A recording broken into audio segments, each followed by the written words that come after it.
I think we have to start with the fact that I was born in 1929. That's a long time ago. And most people don't even remember what happened in 1929 or 1930. But if you think about it, the Depression and life being raised in the Depression was considerably different than we recognize things today. My father was a young man who had been inflicted with polio or infantile paralysis, and he was handicapped to a degree by his having his left leg and ankle affected by the disease. And as a result, he developed his upper body, and to the point where he was about as strong as anyone I had ever seen from his waist up. And that had an influence on me and my future. He also started at age 16 working on a golf course as a laborer. That also had an effect on my life and what, of course, we know today as my life. But he was a very determined person, and that job that he got at 16 on the golf course led to his entire life and his future. He went from working on the golf course as a laborer, building the golf course, to the superintendent, or as we knew it in those days, the greenskeeper. And all of this was happening in the early 30s. And having been just born, I was a part of all that. And I can remember being babysat by the crew on the grounds who were working for my father, taking care of a 9-hole golf course in Latrobe, Pennsylvania. He was a man that was grateful for the job he had during the Depression. And of course, we, living on the edge of the golf course, did a lot of things that you wouldn't think about today as having happened on the edge of a golf course. We raised chickens, we picked the eggs, we had pigs, which we butchered in the fall. And all of these things were a part of my early life and had a definite influence on me. And the fact that we were living right on the edge of the golf course. And I can recall back as early as 1935 when the ladies would play golf, and my father and his discipline wouldn't allow me on the golf course, so I used to lie on the 6th tee. And some of the ladies used to come by, and they got to know me and know who I was. And one day, one of the ladies said, Arnie, if you drive my ball across the ditch, which was about 125 yards from the tee, I'll give you a nickel. Well, in 1935, 2 nickels or 3 nickels would get a movie and an ice cream cone, and I was aware of that.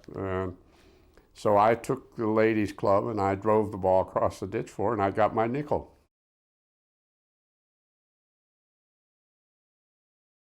As we know country clubs today, it was out of bounds, so to speak. My father, in the early days, only went into the club himself on business, and of course, as far as my being at the club, that was out of the question. And the only time I was even allowed on the golf course was with my parents or on Caddy's Day. And I played golf in the summer on Caddy's Day, and occasionally when my mother would take me out in the evenings after the golf course was virtually deserted, and I would play with her. I didn't even get to play very much with my father, who I longed to be able to get out and play with him because he could hit the ball and he was a pretty good player. But as you say, it was different. The country club atmosphere was certainly there, and but it wasn't something that I was permitted to enjoy at my early age. There's no question about the fact that I wanted to be able to swim in the swimming pool with the other kids, and I wanted to be able to go into the clubhouse like the other kids could, but I wasn't allowed to. I suppose the only satisfaction that came from some of the things that happened in those days was that when I went swimming, I swam in the stream that ran by the golf course, and I got to use the water before the members got to use it. They pumped the water from that stream into the swimming pool, but that was sort of an inside thing with us, and we did get a kick out of it. But as I say, and as you have said, my father was a disciplinarian, and he considered it a privilege that he was able to work at the club. And as far as the privileges of the club, that was off bounds for us. The end result was that America is a great place, and from the days of my not being able to enjoy the luxuries of a country club, I now own the club, and I do enjoy it, and I'm very pleased, and I feel very privileged that this country has given people like myself the opportunity to do the things that I've been able to do. I think that could define the American dream for anyone. It doesn't matter whether it's a country club or a steel mill or whatever it might be.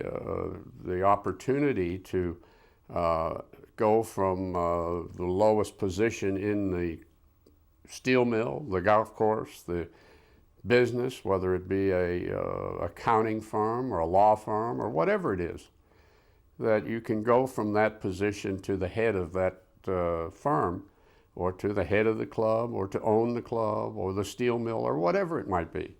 As they say, and as I've heard many times from some of my ethnic friends, it can only happen in America.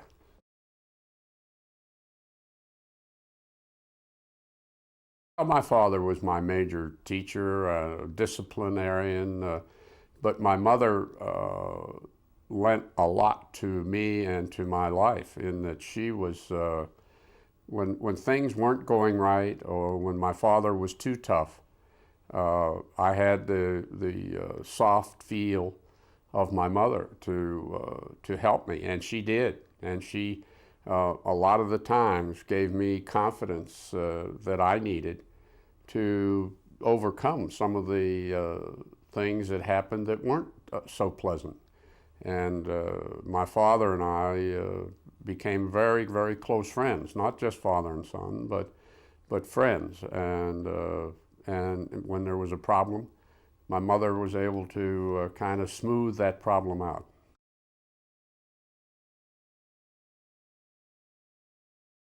When I got a little older and got interested very much in the game of golf, I followed Jones's life and read a lot about him. And I also studied the Byron Nelson book when he was the pro at Inverness in Toledo. He went through a program of teaching, self-teaching, and to his own game, and I read that thoroughly. And of course, I thought that Byron Nelson, from a golfing standpoint, was one of the finest players that ever lived. I played Bob Sweeney, who was the jet set type, if you wish. He was the European who came to America and played golf in the winter and back to Europe in the summer. And I suppose that you could say that here is the ultimate in golfing, living. But he was also a fine man and a great player. And I was awed by him even when I was playing him in the finals of the amateur. And of course, to beat him was probably one of the great moments of my life, and that, along with what happened in the next month after that, really set up the turning point in my life. One being national amateur champion and playing in the Fred Waring Memorial Golf Tournament, meeting what became my wife a few months later at that tournament. All of that, along with a decision to turn pro, was the turning point in my life.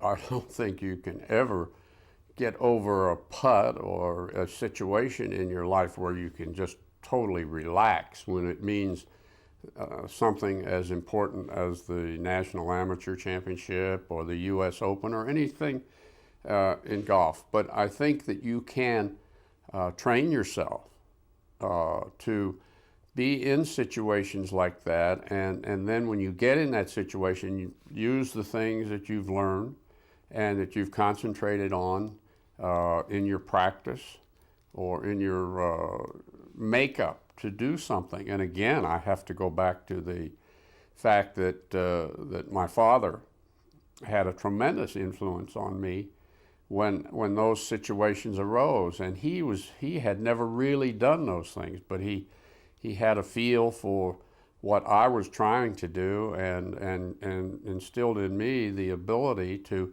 rely on the things that he had taught me about the game of golf and the basic fundamentals of the game. And whether it be a putt or a drive or whatever it might be, to be able to call on the things that I had practiced in the basic fundamentals, and of course in the positive thoughts in my mind, the concentration that was there. And I feel like those are the things that helped me accomplish what I accomplished. I was taught again to play the game of golf like a game, and to enjoy it as a game. You know, the saying, everything isn't winning, but it is almost. And I leave a little room there for almost. Certainly I didn't win every event that I played in. And I didn't win a lot of the times when I wanted to win very badly. But it didn't end my life. It wasn't so dramatic that it changed my lifestyle or my style of living when I lost. And I think that being able to lose and being able to cope with losing was almost as important as winning. And winning was first and foremost because it was necessary. But losing was as much an education as winning was. And I think the combination of the two is very, very important, and being able to understand that is very important in a person's life. I never felt like I wanted to lay up to win. I always felt like you had to go get it to win, and I was taught that way. And that is just the way it came across in my mind. I suppose the few times that I laid up for whatever the situation might be were the times that I made terrible mistakes and didn't win because I laid up. And I didn't mind losing if I went for it or if I gave it all I had. It wasn't so bad to lose. I knew that I had given every shot I had in my body, and maybe someone beat me. And that happened a lot. But at least, well, at least I felt like I had given it all I had.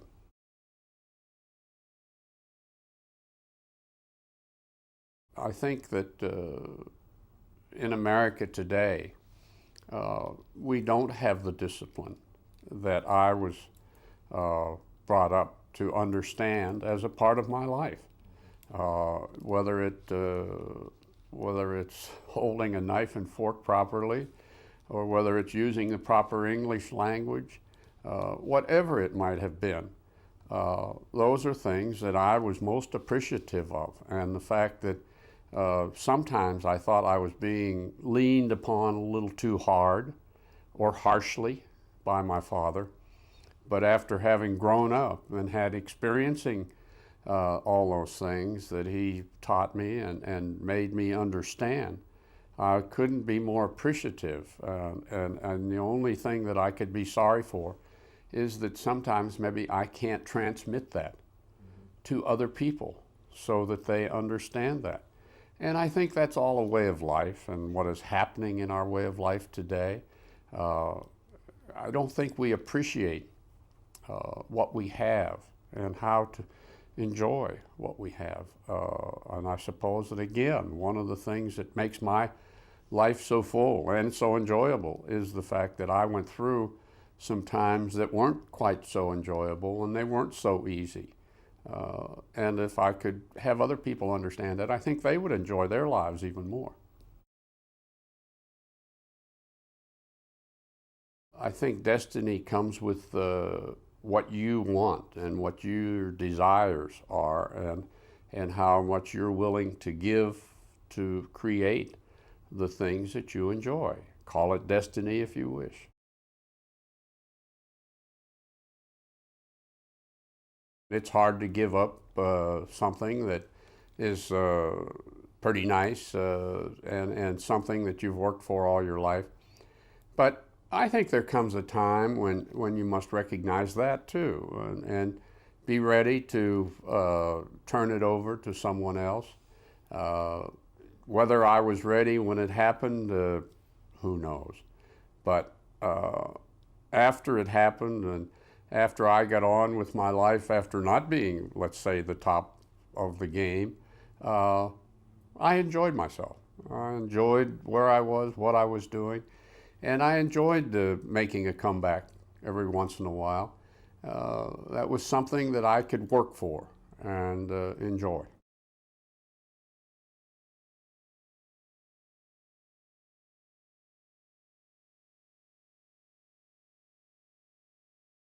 I looked at it as something that medically I couldn't do much about it.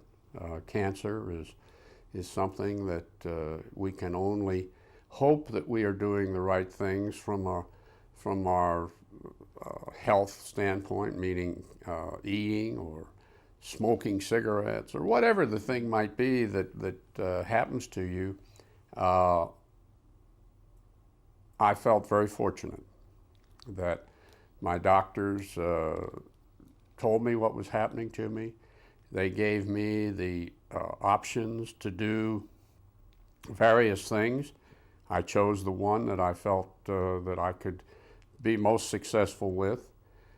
And I certainly won't tell you that it was easy, but I won't tell you that it was the toughest thing that ever happened either. You have it. You go do something about it, and if you're fortunate, as I was, you come out of it, and you get on with your life.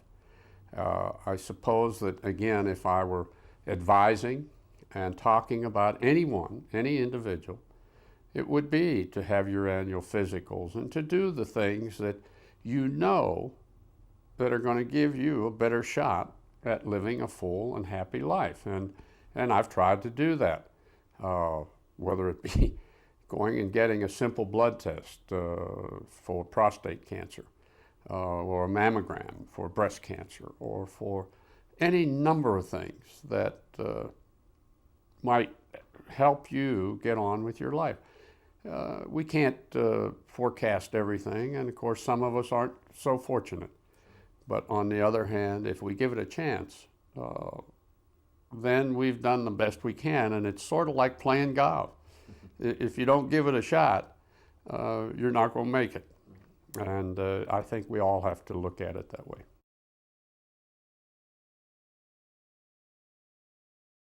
If I've helped improve the game of golf, and if I've helped improve people's outlook on life and the game of golf, that would be something that I would be very happy for. I would really like to think that maybe I have left something that other people will look at and say, when people coming back of them, that they have given them the same opportunity that we had. And that means give our kids the opportunities that we've had through these years. And if I can do that and leave something along those lines to people, I'll be very happy for that.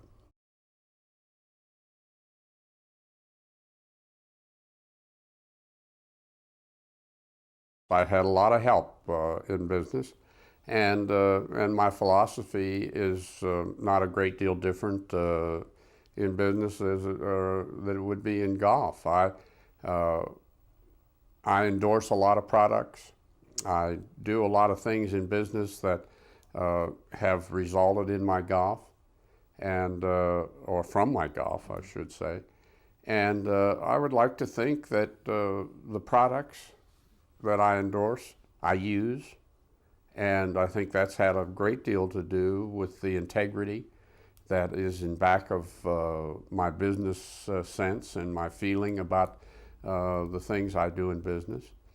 I have had the same association in business that I started with about almost 40 years ago. And that has been a good association. It's one that I think has afforded me a lot of opportunities and continues.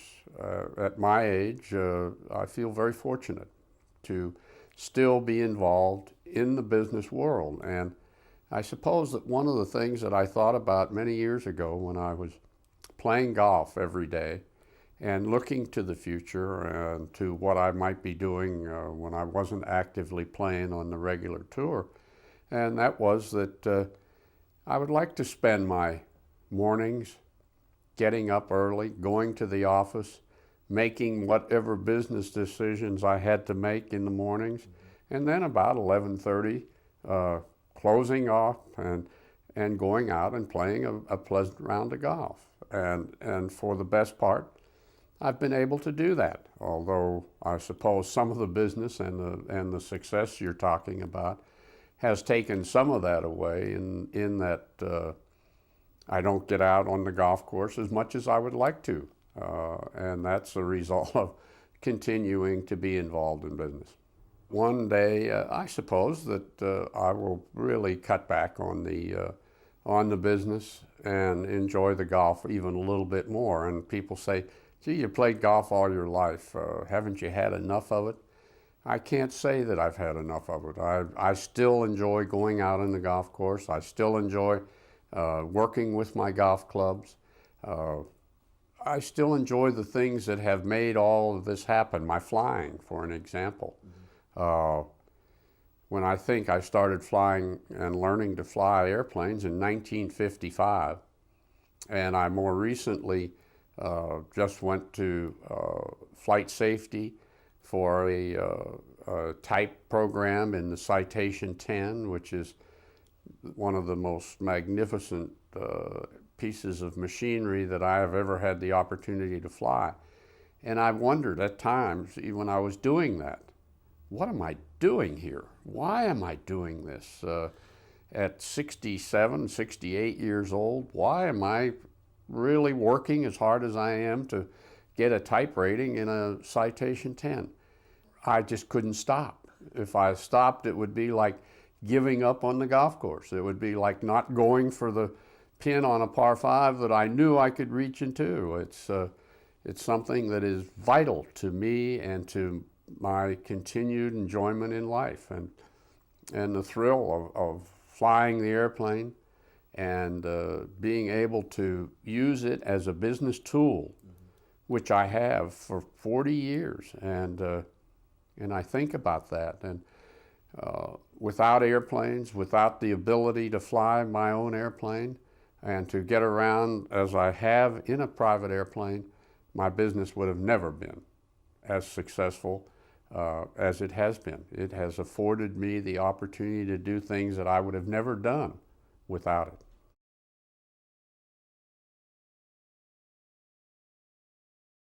Having grandchildren and having the good fortune to have 6 grandchildren and to being able to enjoy them and to see them growing up, having a lot of the things that I did not have when I was a child, is a great pleasure to me.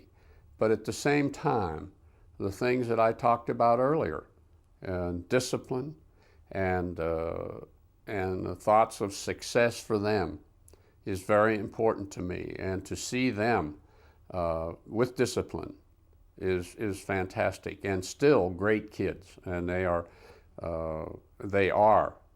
just a great deal of enjoyment for me, and their lifestyles. And again, I say it's America. There's no place like it, and it's no place like it to raise your kids.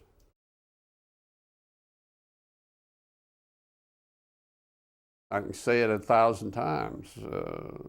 Discipline and knowledge, put them together, and it will make a very enjoyable life for young people.